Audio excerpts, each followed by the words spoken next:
Ndichikutambirai zvekare pano paHatirari 263 pano pachange nchikuzivisai manews updates ezvinhu zviri kuitika munyika yedu yeZimbabwe. Kana uchiri munyowani pathis YouTube channel yokusubscribe mahara wotena on the notification bell so that patinodzoka neimwe post uchange uchingozvionera. Panapa uchange uchiona manews updates ezvinhu zviri kutsvereredza munyika yedu yeZimbabwe. Saka ndatisubscribei musha ukure channel ikure. Vadikandisi kuziva kwamunozviita manews updates panapa tinoona kuti kamabatanidza tinenge tichiitira kuti wane manews updates akati wandei pasame video. Ndosaka tichiuya kuti kamabatanidza Hatirari ndiye anouya akabatanidza manews updates. Udzanai hama neshamwari kuti kwaita anonzi Hatirari anobatsira nemanews updates. First update ividhiyo rasekuru avo vazivisa Emmanuel Makandiwa, Prophet Emmanuel Makandiwa message. Streets social media this week muri kupisa nenyaya yaEmmanuel Makandiwa, kunyanya musi weSunday akaisa 1 million yaakati anenge afimbira chinhu chiri muhomwe make achaprofita chinhu chiri muhomwe make kuti akaisei muhomwe ari kubva enda ne1 million. Ndo challenge yakaisa. So vanhu vari kubuda vaita zvakasiyana siyana streets social media. Apa ndine video ravasekuru vari kuzivisa Emmanuel Makandiwa message iwo iri kuenda kwavari. So usaskipe this video after wapedza kunzwa this video. Skandatione video. Ndine nyaya iri kutenderera yaMakandiwa pasi panapa. Makandiwa inzwa ndine DVD kwedombo. Ndauya ndichataura pano Makandiwa ndoda kuti unditeererese. Iwo Makandiwa iwewe hausi Mwari. Hautume Mwari kuti munhu aprofite. Mwari ndiye anotuma munhu kuti profita. Iwewe hautume Mwari kuti Mwari shenda pamunhu kuti akuprofita. Iwe hautume Mwari, asi Mwari ndiye anototuma munhu kuti akuprofita iwewe. Kwete kuti iwe udzire Mwari kuti Mwari atume munhu kuti kuprofita. Mwari hateerere iwewe. Iwe Makandiwa iwewe hausi muprofiti, uri mufundisi. Nokuti kuchechi yako iwewe kune mafundisi, hakuna vaprofiti.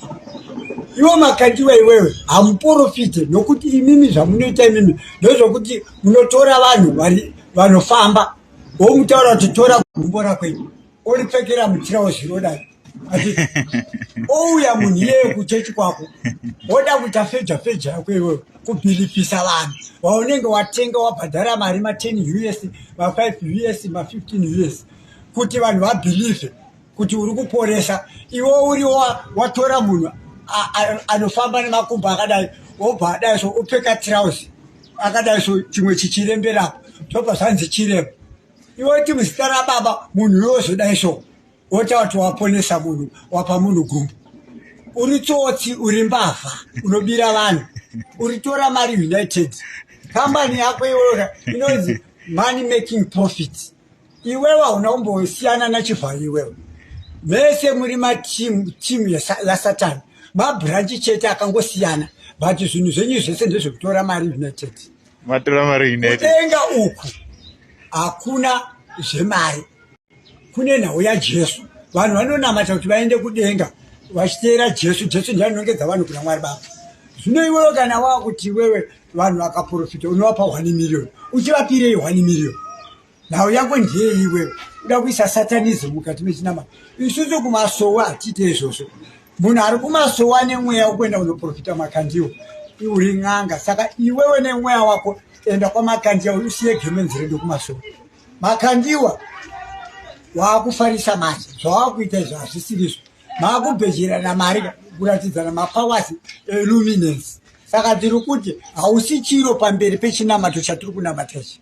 Ibhino riita zvese zvauri kuita. Ndatenda. Next update audio iri kuenderana naBoomshell Geza.